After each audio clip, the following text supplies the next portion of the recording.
Hello and welcome, everyone. We are now going to start the second in the series of webinars jointly hosted by the International League of Dermatological Societies and the Centers for Disease Control in Atlanta, United States. My name is Rod Hay. I'm Emeritus Professor of Cutaneous Infection in King's College London, and it's a great pleasure to act as rapporteur for this meeting. Our first speaker today is Dr. Dallas Smith, who works in the Mycotic Diseases Division of the Centers for Disease Control, and he's going to introduce us to the topic for today, which is the fungal neglected tropical diseases. So over to you, Dallas.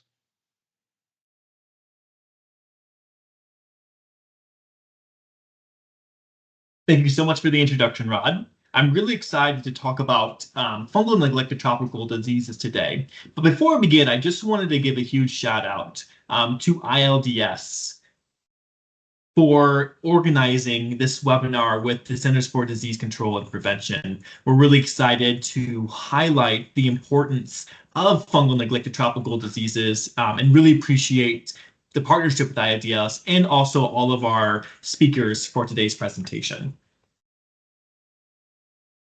So I want to start by thinking about neglected tropical diseases. And I believe, and many believe, that fungal diseases may be some of the most neglected of these NTDs.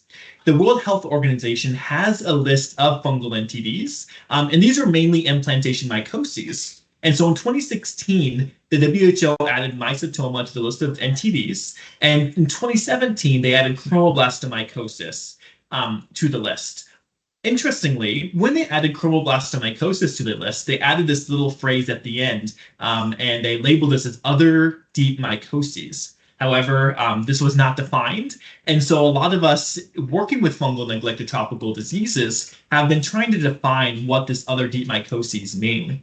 And so we're thinking this could mean sporotrichosis, paracoccidiomycosis, lobomycosis. But today, what I'll talk about in this introduction and what our speakers will focus on are mycetoma, chromoblastomycosis, and sporotrichosis. So mycetoma, chromoblastomycosis, and sporotrichosis all share common features. They most commonly occur in tropical and subtropical areas. However, these diseases can be either acquired really anywhere, or more importantly, cases can be diagnosed anywhere in the world based on travel, immigration, or refugees seeking a new life in another country. They typically affect poor communities without access to healthcare, usually more prevalent in rural areas, and this is likely attributed to occupational exposure. And they're all classified as skin neglected tropical diseases. So the main manifestation is on the skin, and as you can see from these pictures on the bottom, they're very severe skin infections. They cause devastating morbidity, they cause amputation, they cause lots of disability. And so they're really what they are global health problems. They cause stigma in the communities as well, in addition to some of this morbidity and this amputation or other disability. Leads to a loss of quality of life, and although rarely can lead to death, we really need to address these and control these diseases in order to better care for patients. And so, unfortunately, little progress has been made on the WHO NTD roadmap based on the 2024 updates. And as you can see from some of these figures, there's only a few countries that actually report mycetoma globally. And these are listed on the left-hand side. Only one country reports chromoblastomycosis, and really no countries report sporotrichosis to the World Health Organization. Also, we have no disability-adjusted life years estimates for all fungal, for any of these fungal NTDs. And this is really important when we think about the true burden of disease. Access to diagnostics and appropriate treatment is limited for fungal NTDs globally. This survey was conducted by the World Health Organization, and what they did was they asked clinicians and they asked people who work with fungal neglected tropical diseases or implantation mycoses, the questions about diagnostics and treatment. And when looking at these results, most of the respondents were either from upper middle income or high income countries. But even here, you can see that, especially looking at secondary and primary level, our access to diagnostic methods for fungal NTDs are very limited. And this is most likely even worse in low and middle income countries. And so one of our big problems that we need to be able to diagnose these diseases, but the technology, the training is often limited in the areas where these diseases occur most commonly. And very similarly, if we're able to diagnose it, we need to be able to treat it. In the same survey, we found that access to treatment is also limited. Itraconazole, which is kind of the first-line agent or first-line medication for these 3 fungal NTDs, many clinicians said that this is often unavailable or unaffordable in their area. And so when thinking about providing good care for patients and thinking about how long you need to treat these infections, typically 3 months to a year, depending on the severity and the fungal NTD, it becomes a huge problem and a huge cost to either healthcare systems or the patient, because we need to give these medications for such a long time. Some researchers, when looking at access to antifungals, looked at access to itraconazole, which I mentioned is kind of our first-line agent for most of these fungal NTDs. And they estimated that at least 78 million people have no access to itraconazole. And this doesn't account for people who are unable to afford itraconazole if it is available in the country. And so what are we doing as a global health entity to address these fungal NTDs? Well, I want to let everyone know that you are more than welcome. We encourage you all to join some of our fungal neglected tropical diseases working groups. And so we have a global mycetoma working group, we have a global chromoblastomycosis working group, and we have a One Health sporotrichosis working group. And so if you're interested in joining these working groups, please shoot me an email at rhq8@cdc.gov in the bottom right-hand corner. And we'd love to get you signed up for any or all of these groups that you may be interested in. And clinicians are welcome, public health officials are welcome, patients are welcome, anybody interested in disease are welcome to join the working groups. And finally, if you're interested in learning more about these diseases after our wonderful speakers today, we have worked and others have worked with the World Health Organization to develop trainings on these 3 fungal NTDs. And so we have one for chromoblastomycosis, for sporotrichosis, and mycetoma. And so I encourage you all to go to this open WHO platform to check out these trainings, which have been developed by experts in the field who are managing these diseases on a daily basis. And I just want to thank you again for joining today. We're really excited to have our 3 expert clinicians kind of talk about the work they're doing with mycetoma, chromoblastomycosis, and sporotrichosis. So thanks for joining again, and I hope you enjoyed these presentations. Thank you so much.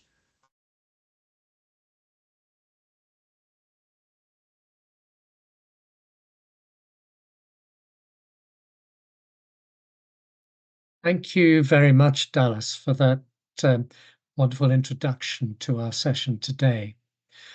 We're now going to hear from 3 other presenters. All of them are dermatologists working on fungal NTDs. And it's a great pleasure to introduce the first of these speakers, who's Dr. Marlis Grierson, who's a Dutch dermatologist working in the Oxford University Clinical Research Unit based in Indonesia. And she's going to be talking about her work on chromoblastomycosis. Over to you, Marlis.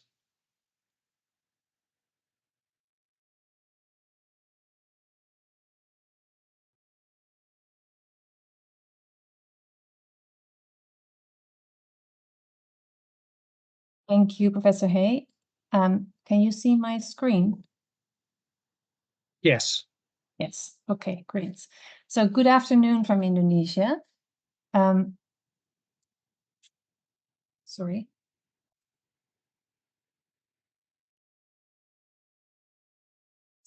Maybe I don't know what that means. Sorry. Okay. Good afternoon from Indonesia. My name is Marloes Gijzen, and I'm a dermatologist and clinical scientist with the Oxford University Clinical Research Unit Indonesia.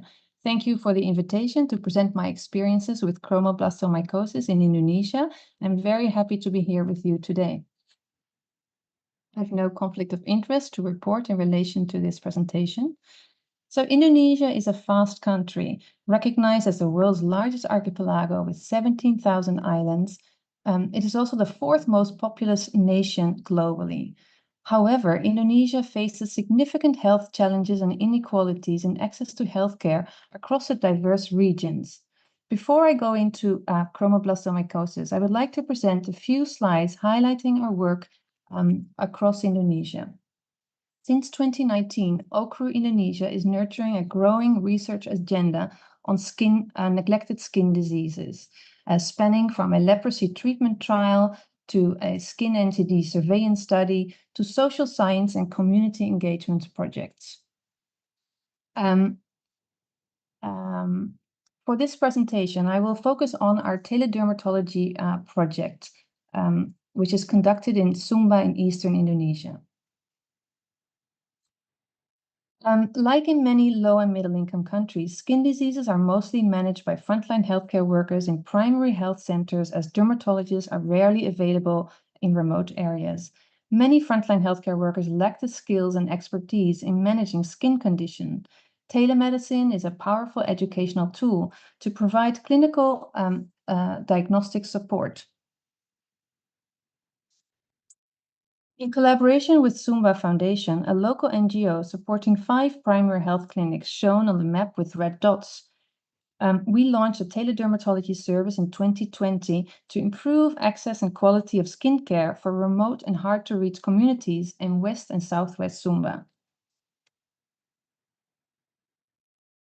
In the past 4 years, we have invested in training, providing online and offline trainings in clinical diagnosis and laboratory diagnosis to improve the knowledge of healthcare workers.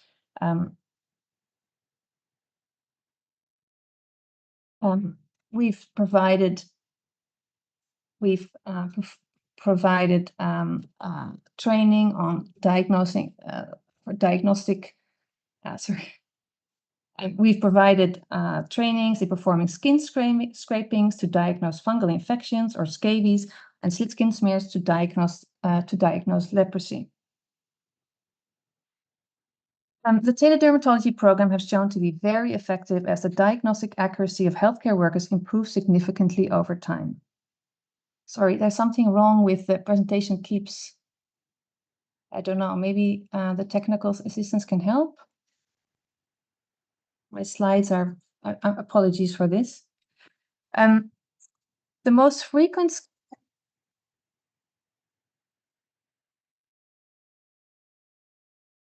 Okay, I apologize.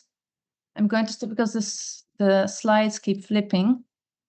I'm not sure what's going on.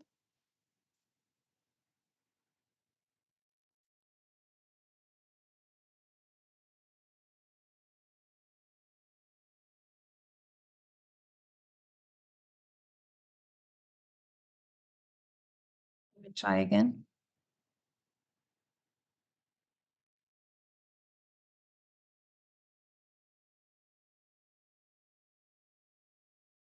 Okay, hopefully better now. Okay, so the most common skin disease that we diagnose in, okay, I'll have to talk very fast. The most common skin disease that we are diagnosing is fungal and yeast infections. We encounter extensive forms, like examples here in the images, but also deep fungal infections such as chromoblastomycosis. So this is an example of a patient who presented to our clinic with extensive lesions on the right lower leg. So chromoblastomycosis is an implantation mycosis caused by pigmented fungi widely found in nature. Chromoblastomycosis is a chronic progressive fungal infection of skin and subcutaneous tissues, and it typically occurs through traumatic inoculation of the fungi into the skin. It disproportionately affects poor and remote communities in subtropical areas, and the global burden is not exactly known. Chromoblastomycosis is associated with disfigurement, stigma, and labor incapacity and loss in quality of life. So chromoblastomycosis typically present as red papules that may progress to larger nodular, verrucous, tumoral, plaque, or atrophic morphologies if not diagnosed early and treated properly. The lesions are typically distributed or most common on the lower and upper limbs of the body, but can appear anywhere on the body. So chromoblastomycosis can be diagnosed in 3 different ways. It can be diagnosed with direct microscopy, performing a skin scraping, which is a diagnostic method that can be done on the spot. It can be done through a skin biopsy, through histopathology, and it can also be done with fungal culture. Often, these methodologies are not available in remote areas where the majority of patients with chromoblastomycosis will present. So typically, what you see here is an example of direct microscopy showing these thick-walled, gold-brown single, and this is multi-nuclear cells, which are called sclerotic bodies or copper pennies. And this is what you can see in the direct microscopy and here in the histopathology. So in remote areas, often due to shortages in trained personnel and lack of laboratory resources, the diagnosis of chromoblastomycosis is often delayed. Treatment of chromoblastomycosis is often unsuccessful because of delayed diagnosis and of extensive clinical features. There are no existing treatment guidelines. Itraconazole and terbinafine are considered the first-line therapy. However, these treatments are often not available in low-resource settings. So the majority of patients who present with chromoblastomycosis have no access to itraconazole and therefore are often prescribed other treatments such as ketoconazole, which are far less effective and have serious side effects such as hepatotoxicity. So going back to our patients who we diagnose with chromoblastomycosis through our teledermatology services. So in 2022, when the first patient with chromoblastomycosis presented, after that we trained the healthcare workers in how to diagnose and manage chromoblastomycosis. After that, several more cases were diagnosed with chromoblastomycosis, because the healthcare workers now knew how to recognize it and also how to diagnose it through the skin scraping and a direct microscopy and how to start treatment. So this, in total now we have 6 patients who are diagnosed with chromoblastomycosis, and as you can see, the lesions are very extensive and widespread. Even in one patient presented with secondary complications due to chromoblastomycosis, which is here is presenting with a squamous cell carcinoma. So in conclusion, chromoblastomycosis is prevalent in Indonesia. It can be diagnosed easily, rapidly, with a reliable and cost-effective tool through direct microscopy.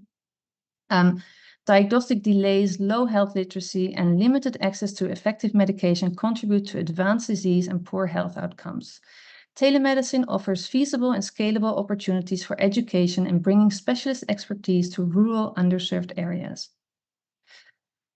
I would like to acknowledge the Sumba Foundation, our local partner, Gadjah Mada University, who we are collaborating with through the teledermatology services, Sumba Foundation, Okru Indonesia, and our funders, L'Oreal, Wellcome Trust, and CeraVe. Thank you very much for making this project feasible. Marlis, thank you very much for introducing us to chromoblastomycosis and your very interesting work in Indonesia. We're going to come back to some of this in the question time. We should move on to our next presenter, who is Dr. David Chandler. who's a consultant dermatologist in Brighton, and he works in collaboration with the Global Health Department at Brighton and Sussex Medical School, as well as a collaboration with the Mycetoma Research Centre in Sudan. And he's going to tell us a little bit about his work. David, over to you.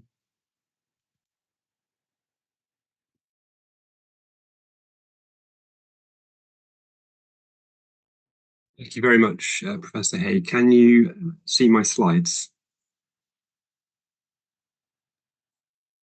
Okay. So it's a pleasure to be part of this important webinar and to be talking about mycetoma. And the title of my presentation today is Mycetoma, How Bad is Bad? So we know that mycetoma is one of the neglected tropical diseases, which occurs throughout tropical and subtropical regions of the world. The disease presents with a subcutaneous mass and can be caused by both bacteria and fungi, which are inoculated directly into the skin or subcutaneous tissue. And characteristically, the organisms form grains in tissue. So here you can see the dark black grains of Magurella mycetomatus, which is the commonest cause of eumycetoma. Mycetoma is locally destructive. It often involves bone, where it can cause cavitating lesions and complete bone destruction. And you can see these here on X-ray and MRI, and this leads to significant disability. So you come to the question of how bad is bad. You might look at this mycetoma here and say, well, this is a relatively small mass with no sinus tracts. That's not so bad. If you look at this man from Mexico who has a larger mycetoma on the shoulder with lots of skin nodules and discharging sinus tracts, you might say this is quite bad. And if you look at this lady from India who has mycetoma on the lower leg, again with many nodules, sinus tracts, and a lot of swelling of the leg causing difficulty walking, you might say this is also quite bad. And then we have rare cases, which goes without saying are very severe, such as this case here of a mycetoma which has invaded into the brain. And this is probably the worst severity of mycetoma you could imagine to come across. So what we have is a spectrum of disease severity for mycetoma, but what we're lacking is a good system or a way of objectively measuring the severity of the disease and the activity of the disease.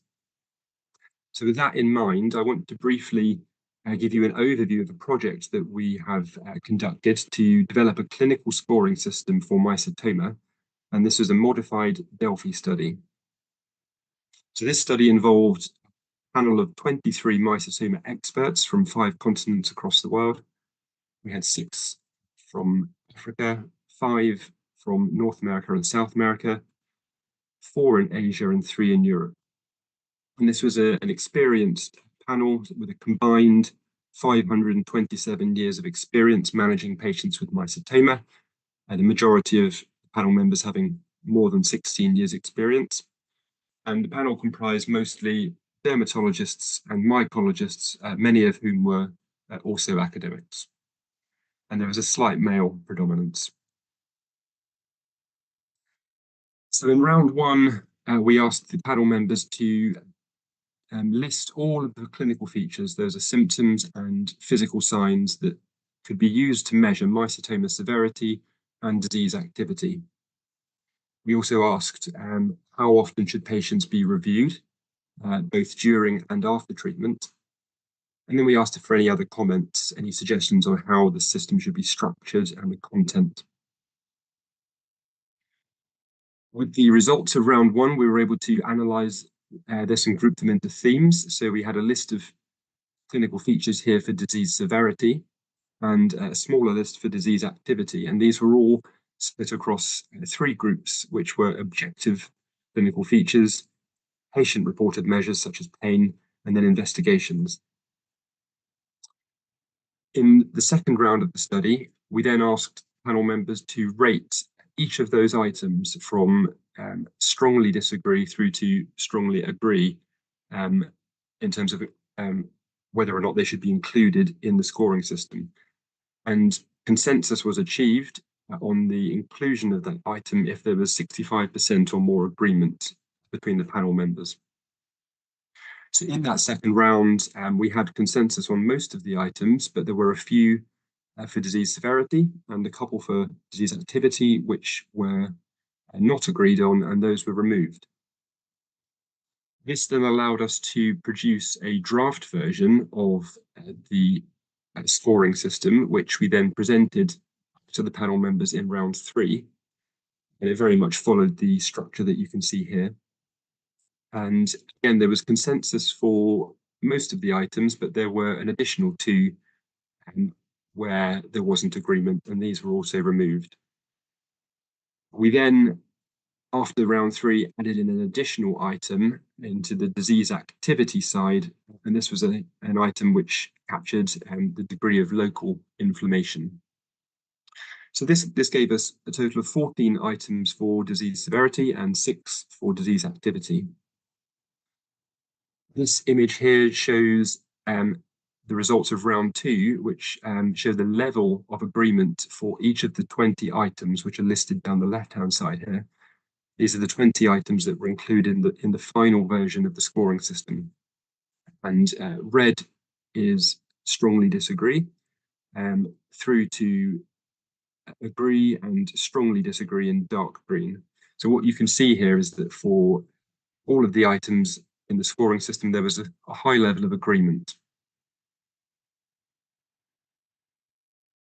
Finally, in terms of the follow-up schedule that we asked participants about, this is the agreed schedule for during treatment. So it was agreed that in the first month, patients should be assessed every 1 to 2 weeks. In months 2 and 3, this should be every 2 to 4 weeks. And then from month 4 through to the end of treatment, patients should be reviewed every 1 to 3 months. After treatment, for all patients, it was agreed that they should be reviewed 1 to 3 months for the first year, then every 6 months in the second year. And then beyond this, for mycetoma specifically, it was recommended that there be follow-up every 6 to 12 months for an additional 3 years, years 3 to 5. And that was due to the higher risk of recurrence with mycetoma. So we're just in the process of finalizing this work for publication, but the next steps will involve piloting this scoring system, which is called the mycetoma activity and severity scale, in endemic areas, and conducting work to assess the validity and reliability of the system, as well as including it in prospective studies. So if anyone in the audience is interested in discussing further and piloting this system where you work, then please do get in touch with me. That's my email address there, d.chandler@bsms.ac.uk. I'd be happy to talk to you. I'd just like to finish by thanking Professor Ahmed Fahal from the Mycetoma Research Centre in Sudan, and Professors Rod Hay and Gail Davey from Brighton and Sussex Medical School.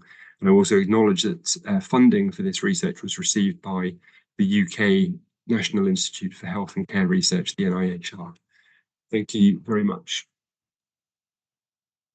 Thank you, David, for telling us about this very important project. Sorry, I've gone. So thank you very much for telling us about your project. We will go on to our last speaker in this session, who is Dr. Guadalupe Estrada. She is part of a group called Dermatología Comunitaria, which is based in the state of Guerrero in Mexico, working out of Acapulco. And Guerrero has a very interesting focus of sporotrichosis. And so Lupe is going to tell us about their interest in sporotrichosis. So over to you. Thank you so much, Rod. Thank you all for the invitation today to participate in this very important event. I am really happy to be able to join you. during this Fungal Disease Awareness Week. As Professor Hay mentioned, I'm Guadalupe Estrada Chavez, and well, our small group of community dermatology in Mexico, we are very focused on having the patients treated, especially tropical neglected diseases. And today I'm going to be talking about sporotrichosis, which, as you know, it's a subcutaneous mycosis. I'm sorry, I think it's popped out. Just a second. And I'm sorry, always having the technological difficulties. Can you see my screen correctly, or is it out? Okay. For some reason, I cannot see it. Okay, I get it now. So is part of sporotrichosis is part of those sporotrix species complex, which is a dimorphic fungi. It requires frequently traumatic inoculation to get in the skin, and that's why it's more frequent in farmers, peasants, and gardeners. It affects mostly skin, subcutaneous tissues, and of course, it can be disseminated to lymphatics. It has a subacute or chronic evolution, and we can see that it has a specific intertropical distribution. That's why it's also frequent in our country. There are well-known hyperendemicity areas like Peru and Brazil, and this is the reality of the patients that we see at the communities and the mountain. Very nature-evolved activities. As we can see, the children are very young, working or in contact with the nature, and that's a frequent problem. As I mentioned, Sporotrix species complex is a dimorphic fungus that it can be found as mold in nature in the vegetation as a mycelial phase, but it can change to yeast phase in tissue. That's why we can find it as in cutaneous forms as a lymphangitic or fixed. Lymphangitic is the most frequent one that we can see, and we also find it in disseminated forms. It can be cutaneous or systemic, and more not so frequently we can find extracutaneous forms that affect other areas like joints and other areas. I'm struggling with this thing. So we can see some of the aspects of these lesions, like the fixed forms that can be very specific and sometimes very mild, with a small erythema tubulaceous, but with a small scaling at the surface of the lesions. So, but we also see some other aspects that can be like the lymphangitic with very typical forms following the lymphatic traject, and with the lesions that can be very suggestive and dermatologically speaking, kind of pretty. Sporotrichosis, as we mentioned before, it's after usually the contact with the organic material that it can be either green or dry in decay, or the hay or the wood. That's why the patients get small injuries, or it can also happen with animal bites. As we have seen, there are some small outbreaks or some other problems with, in Brazil, they have like related to cats. And after the traumatic inoculation, there's a formation of a chancre. Afterwards, the nodules with the erythema tubulaceous surrounding, they can be painless. That's why it is not rare that patients delay their search for being treated. Afterwards, these patients get ulcerated with the lesions. The nodules get ulcerated with forms of crust on the surface, and lesions can have a verrucous-like plaques. It can follow some other ways, superficial lymphatics, but even though some of our patients get treated in time, unfortunately, there is fibrosis and scarring that can be, it cannot go without the evidence of it. Sporotrichosis can have a very different aspects in sometimes, but the color is very suggestive. That's why it's important to have the identification of the different forms that we can find in our patients also in the limbs, and which is the most frequent. In Guerrero in Mexico is the second most frequent subcutaneous mycosis, and that's why peasants are more affected at these rural areas. Children are involved in field activities since very young ages, as we have seen. They get involved in these activities and they contribute for the income of the family. So that's why they are exposed, and we have this disease to have endemic characteristics. To give you a little bit of remember of where is located our state in Mexico, is and the state of Guerrero. It's in the southwest part of the country, with the Pacific Ocean. But our state of Guerrero has 7 regions. And as you can see in this image, the center is where we have most of the cases of sporotrichosis. And this is Acapulco, where we are based. But we have a small community center in the center of, it's located in Tixtla, Guerrero. And there's where we have most of our patients of sporotrichosis. It is an endemic region located as the center mountain. We have very specific climatological conditions. It has a lot of rain, 1,000 cubic milliliters in yearly, and it's over 1,500 over sea level. So that makes a proper environment for the development of the disease. As I mentioned, lymphangitic form is the most frequent, and whenever we see patients with fixed forms, they are usually mild. They are not as aggressive or as notorious as the rest. These patients have self-involution lesions in some of the cases, and we can see that most of our patients are affected in upper limbs in 53% of the cases, 21% in the face, which mostly are children, and lower limbs only in 18%. This is a publication that we had with Professor Bonifaz at the Annals Brasileiros of Dermatology. Sporotrichosis in Mexico, we can see those clinical forms can be quite different in some of them, some of them very crusted, exudative, and some other ones more nodular, but the lymphangitic forms, as I mentioned, are the most frequent ones. And just to make a specification on the location of the state of Guerrero and the center area is sporotrichosis area. And as I mentioned, our community dermatology center in Tixtla is in the center. And you can see that all these communities around it are the ones that we have identified the most cases of sporotrichosis, having in that specific area 44 cases detected, which has helped us to make some research in some studies. So we have 59 study subjects in that time. That was specifically in this community that is called El Durazno. It has a full population. The town is only 601 inhabitants. And in that town, we found 9 cases with positive intradermal reaction.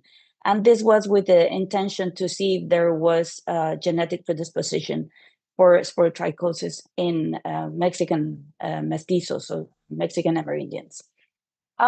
So we see this aspect of the fixed forms, the vegetations and the plaques that can be very verrucous-like, but that specific erythema-tubuloaceous periphery is very specific. We can find sometimes scarring around it, crust, and seropurulent exudate.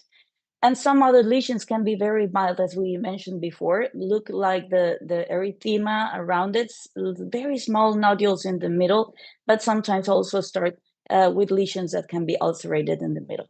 There are some disseminated forms that can be more severe with, it can occur after multiple inoculations, but we can also have to consider that can be auto-inoculated. The nodules get ulcerated, the plaques can be verrucous, and these lesions can be very exudative in some of the cases that we can see them around. We try to use the sporotricin as an intradermal reaction, and if it's obtained from the fungal metabolism, and it would be ideal to have it for diagnostic value, the mycelial phase, but unfortunately, it's really difficult to acquire any of those. Professor Bonifaz has a very nice work regarding sporotricin, and we can see that when the intradermal reaction is positive, we can have over 5 millimeters of induration. Unfortunately, it not always indicates that there is an active infection. We apply 0.10 milliliters, and we have to read 48 hours after that. It's ideal to have, if you have a patient that with active lesions, to have also confirmed with the culture. There are some other mycological studies like direct examination. Unfortunately, that was mostly negative because it's difficult to find the yeast, the cigar-shaped yeast. If we can find it, that would be a positive study. And the culture, that is more affordable, but we always need to have the equipment prepared, especially as we can see in many other neglected tropical diseases. Sometimes having studies around it can be difficult. But when we have a culture, there is a membranous creamy black colonies. And if we make a direct examination of it, we can find thin septated branched hyphae with piriform conites and the typical aspect of peach flower like radiospores or sympadulospores. Histopathology, there can be the presence of pseudoepitheliomatous hyperplasia with granulomas, the presence of lymphocytes, plasmatic cells, and central separative neutrophils. And we can find occasionally these cigar-shaped yeasts, which are more evident with Gomorrhe's crockett stains or the asteroid bodies that are very beautiful. And as we can see, these images of, we can find it very nicely looking lesions and yeasts with a past stain. This is the aspect of one of our latest patients at the Community Dermatology Center in Tixla. It's a patient with a sporotrichosis following with the ulcerated lesions following the lymphatics. And but we can see that after treatment, they have a spectacular response.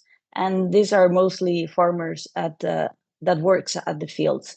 The treatment that we provide to our patients is with potassium iodide, 3 to 6 grams daily, and it's split in 3 doses. And the patients usually get treated around 2 to 4 months. The only inconvenience with this treatment is that sometimes they get a little bit nausea or gastroenterological symptoms, and very rarely rash. The advantage is it has very low cost and it's very effective. And we know the itraconazole would be the ideal treatment, if possible, with 200 milligrams daily. But unfortunately, it's expensive. And if you think about the patients that we see at community dermatology, they are very low resources. So, and we also, I would like to mention that it's not rare that our patients have a certain distrust for long-term treatments with pills.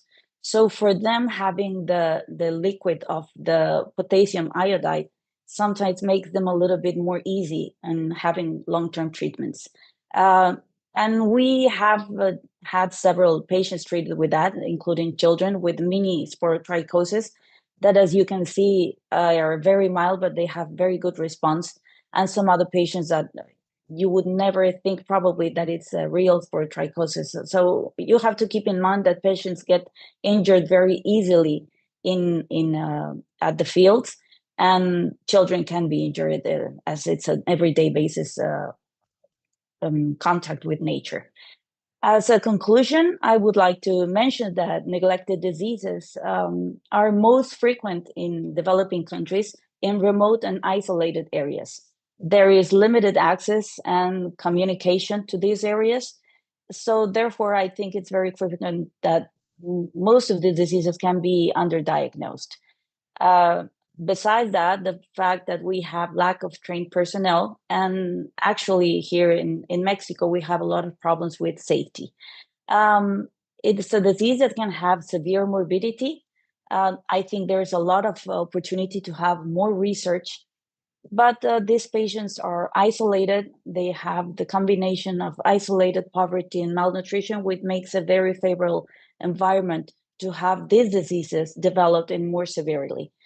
And unfortunately, there are still a lot of misconceptions regarding skin health. And what we aim is to have our patients with a proper diagnosis and after a proper treatment, because then they will have an adequate response.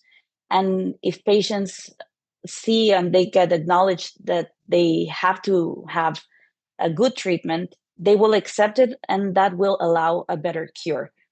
And those patients will also become advocates for being treated as not only at the town but also as in other places or with specialists. That's why community dermatology, we aim for that. Most of our patients, they do keep a follow-up, but some of them get lost because it's their communities are very far, and they don't have sometimes the resources to travel to one of the cities that is in the middle point for us. We go to the community, and the patients also have to go in the middle point so we can meet and have them treated in early stages, hopefully. I would like to finish up with just mentioning that I really hope that we can keep on going, and that we invite you to join us in Community Dermatology Mexico if you're interested. This is my email, estradaguadalupe@hotmail.com. And we look for skin health and to reduce the burden of neglected tropical diseases. Thank you again for the invitation. I'm open for any question. Thank you very much, Guadalupe, for your presentation. I'm just trying to get my video going, but it won't work at the minute. But can I start while I'm waiting for some questions, just to make a comment, and it's related to David Chandler's presentation and to Dallas's presentation. Dallas showed us some of the resources that are available, widely available, for more knowledge on the fungal neglected tropical diseases. There's one other very useful source, which is that if you're interested in mycetoma, if you go online and simply enter Mycetoma Research Center, it will take you to the website of the Mycetoma Research Center in Khartoum, Sudan, where there's an enormous amount of information about mycetoma. There are treatment protocols, advice on diagnosis, and there's also a very useful area where if you've got a difficult case, you can enter details, and they will enter into a discussion with you to try and help you solve that. So that's a very useful resource. So Mycetoma Research Center, if you just enter it in your search engine, you can find an answer to that. Looking at questions, one of them is relative to, or that comes to Marlis. I think it's probably relevant to all three of our speakers, which was Dr. Greason talked about the difficulty of obtaining treatment, in her case, particularly with itraconazole. And I wonder whether you could enlarge on it, and perhaps we could ask the other speakers to come in, because I know it's the same with mycetoma, and Dr. Estrada also showed the same in sporo. So Marlis, could you tell us a bit more about what steps people can take to have treatment? Are there any solutions? Because the cost, the difficulty of monitoring, etc. Yes, thank you. That's a very important question. And I think it's also a difficult answer, because I think it will be different depending on the region where you are in. For here in Indonesia, for example, as I said, it's a huge country with enormous diversity within the country.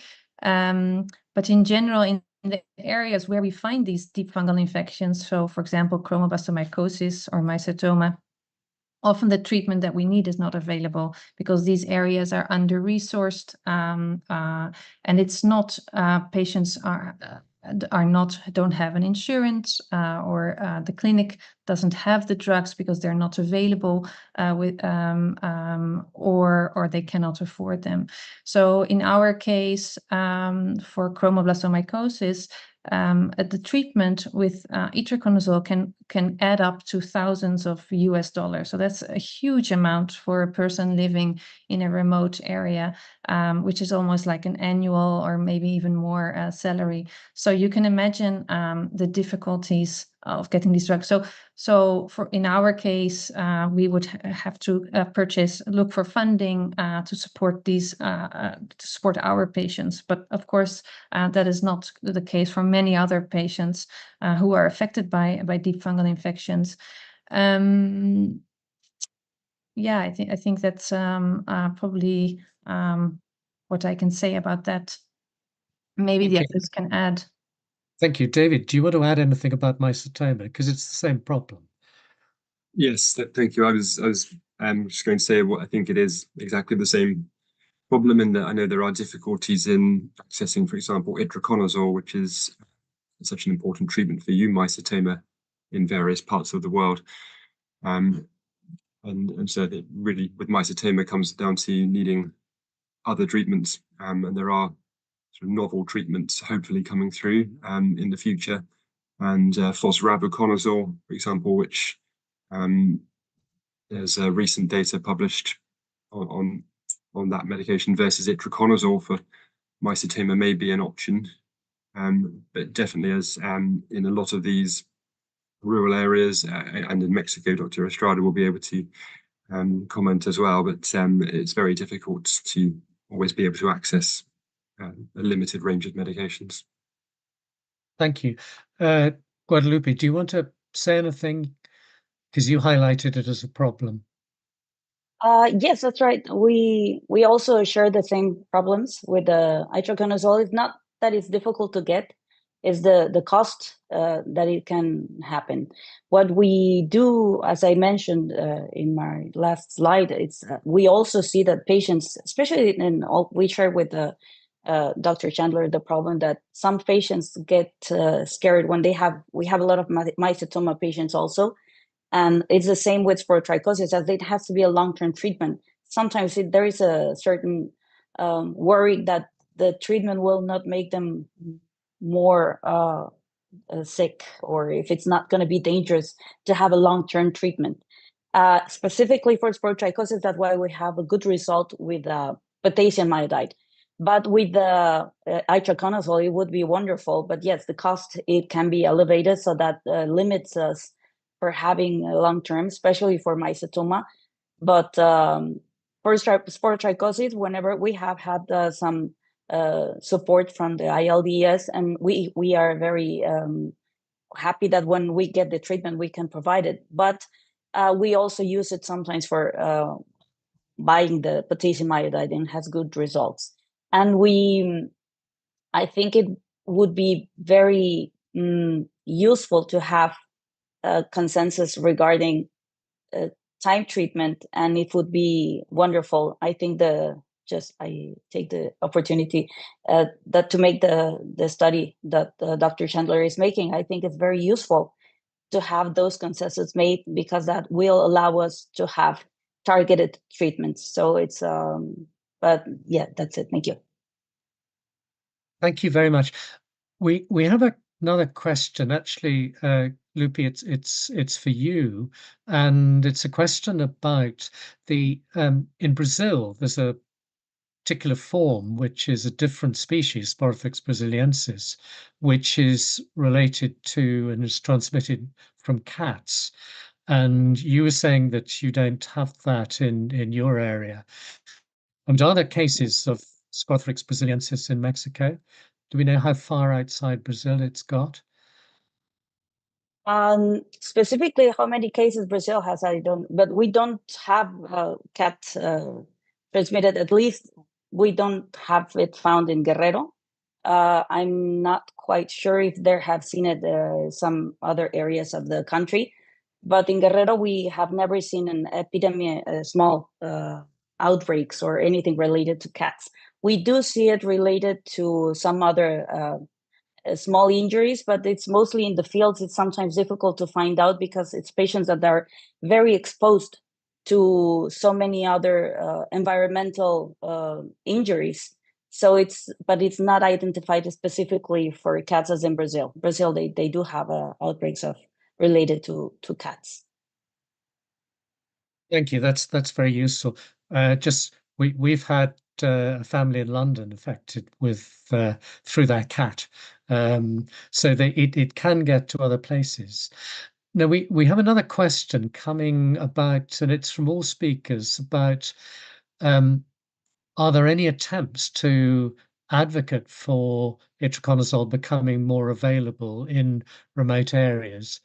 And before you answer that, I think perhaps I should say that we're aware that, for instance, in Brazil, the Brazilian government has made itraconazole available, certainly for patients with chromoblastomycosis, which is a really useful thing. So the question is, do any of you know of any attempts for advocate to make itraconazole more available? Can any of you answer that?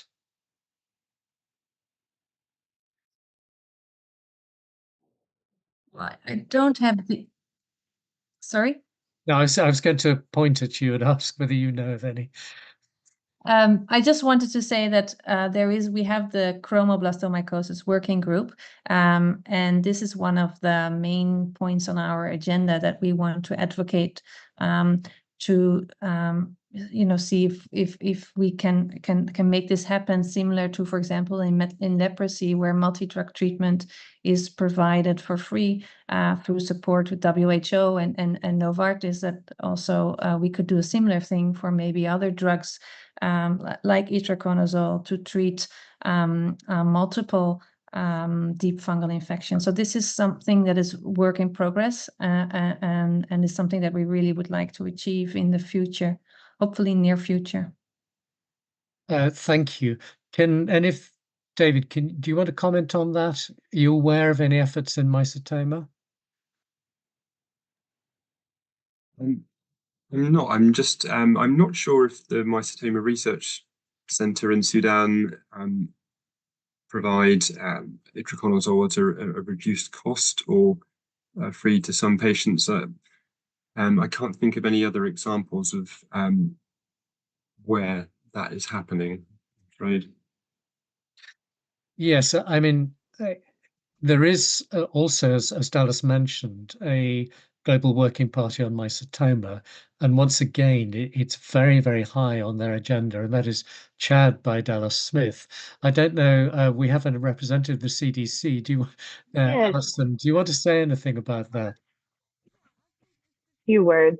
I think it's become very clear that access to quality antifungal drugs is a concern and affects public health. There is some movement to make access to drugs available. For example, in the Americas, the Pan American Health Organization does have itraconazole as a drug through the strategic fund that governments would be able to procure, primarily because it is used for the treatment of histoplasmosis for patients with HIV. So it has been listed as a very important drug for governments as an essential medicine. We do see some governments taking steps to make sure that this drug is accessible to the public. For example, in Brazil, itraconazole is available for free for the treatment of sporotrichosis. And I think it is important for us to advocate, to think fungus in our differential diagnoses, to start advocating for the need of patients with fungal diseases so that we can see some of this access and availability in other countries as well, because we know this is a major problem in many parts of the world. But we do see great successes in some countries with the ability to produce and the ability to have access to it. So I'll share some of those success stories there. Thank you.